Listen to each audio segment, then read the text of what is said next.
Another day, another protest. Well, not a protest, a riot. So for people who know, for people who don't, there's been it's not a protest, it's kind of a riot that's been happening in the city of Portland, Oregon for, I think tomorrow's the 60th anniversary of this infernal thing.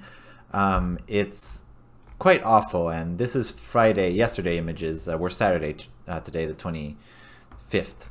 Well, I mean, it's 1 a.m. We're Sunday, but whatever. So today we got a couple breaking news. Won't delay. So they've, where is it? There you go.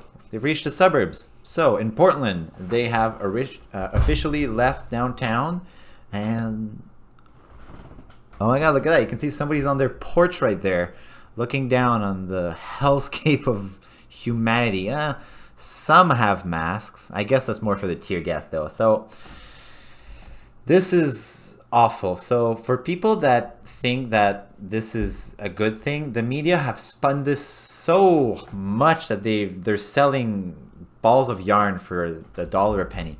Like, the breaking news is that somebody, well, I can't show the injury actually.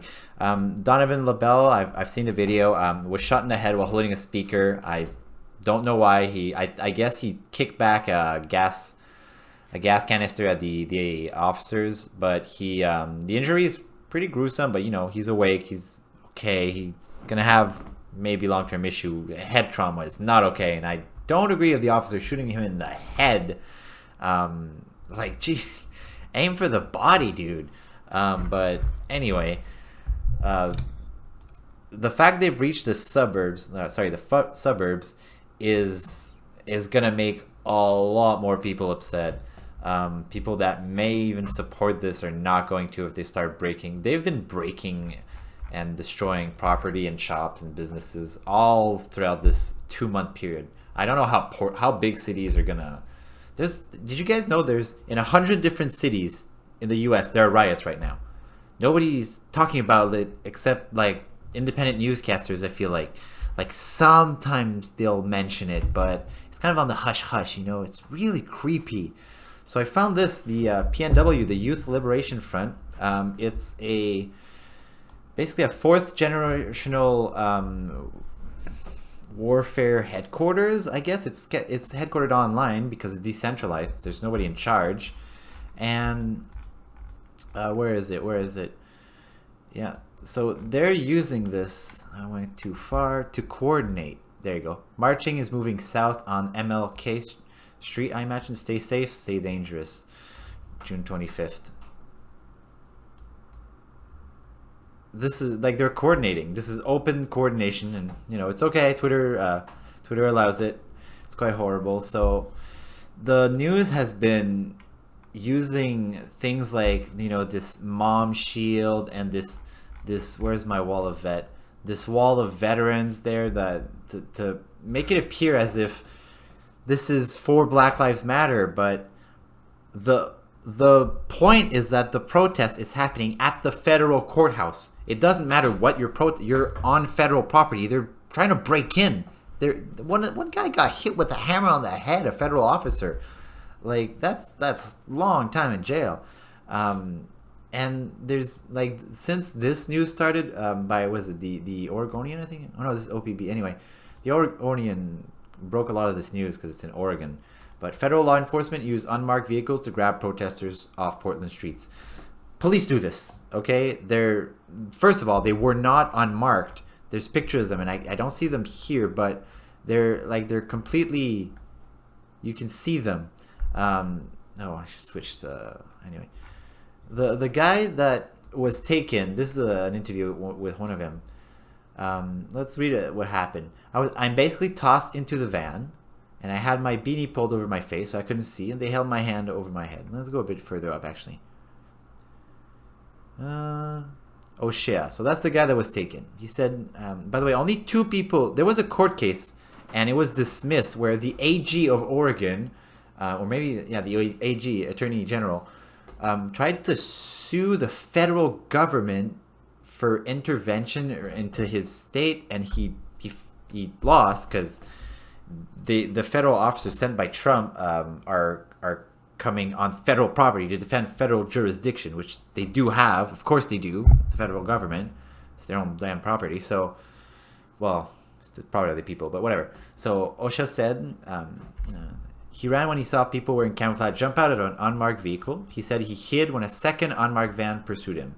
Video shot by OSHA and provided to OBP show a dark screen as OSHA narrates the scene. Metadata from the video confirms the time and place of the protester's account.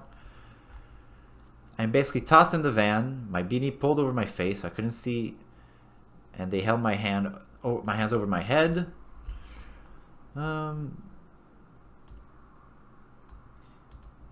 So he had been inside. They brought him back into the freaking federal courthouse. They literally picked him up, brought him in. Then it was basically a process of facing many walls and corners as they patted me down, took my picture, rummaged through my belongings. One of them said, "This is a whole lot of nothing." Pettibone said he was put into a cell. Soon after, 2 officers came in, read him his Miranda rights. That means they were investigating him. They didn't tell him why he was being arrested. He said they asked him if he... Well, I'm not a lawyer. I don't know if that's... Reading the Miranda rights is because they're investigating, but it's... Yeah, kind of. Didn't tell him why he was being arrested. He said they asked him if he wanted to waive his rights. He answered some questions. He said no, he wanted a lawyer. They let him go after 90 minutes. Like... Nothing burger. They took him, they asked him some questions, they let him go. And I think, all United States Marshal Services arrestees have public records of arrest documenting their charges. Our agency did not arrest or detain Mark James Pettibone. He was not arrested. He was just temporarily detained, I guess, is the bureaucratic language you can use. But he wasn't arrested. 90 minutes, and then he was out. And, they won't tell you, but he was probably part of this freaking fire that was happening earlier. Anyways, so this is what the riot does. Like, this started when George Floyd was killed by Derek Chauvin, which was a horrible happenstance. Should never happen. I'm glad he will be convicted, though I think the charge has been upgraded too high and it won't pass, but it's another topic. And the second one... Rayshard Brooks, that was also taken wildly out of context. So Rayshard Brooks was sleeping in the driveway in his vehicle while the car was on, and it was a Harvey's, I think, came, and a Wendy's, maybe Harvey's or Wendy's, and police came and everything was okay. And then when they said that he was under arrest, I think he started to fight them off. I'm going by memory. I did watch a video and I've read the story, and if I remember right, he beat the officers. He actually managed to overwhelm them, beat them off. One of them got a concussion out of it. He took one of their tasers, ran away while he was running, fired, and then the officer fired 3 bullets and killed him. Unfortunate. Very unfortunate. Shouldn't have happened. But he was shooting at them. What do you want them to do? Let themselves be shot? Let him run? Like, it's a tough situation, but it shouldn't have caused, like, such riots. Here's the story about a Minneapolis firefighter named Corboy KB Bala. He wanted to open a sports bar, and he almost had it. His initial date was in March. It had been pushed back because of Corona. He was ready to open his doors in June. And they burned it down. They burned his business down. Now there was oh man, and the horrible thing about this case is while there was a video, somebody came in and tried to loot the safe of the store while the guy were filming the interview, and oh my god, it's just horrible. The guy's a firefighter. He earned that, and like now thankfully he got like crowdfunded by like 300,000, I think. So thankfully he will be able to open it, but it's just like senseless violence happening.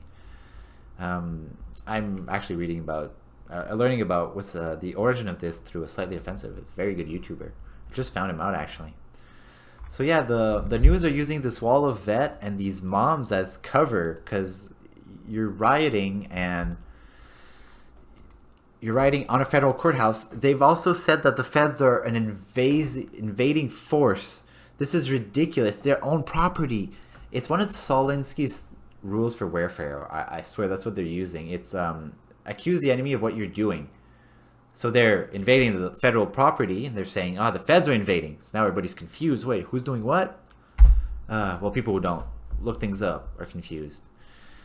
So, besides, I think today, the big news is that they're in the suburbs. They shot somebody in the face. Thankfully, he's alright. And, man, it's continuing on. It's day 60 now, the protest. And now that they've reached the suburbs, something's gonna happen, man. Like, I don't know how tough Oregon's home defense, or if they have castle doctrine at all, but somebody's gonna get shot. It's gonna happen. Unfortunate. Anyway, thank you guys for listening to this ramble, and hope you guys stay safe today, and stay safe always.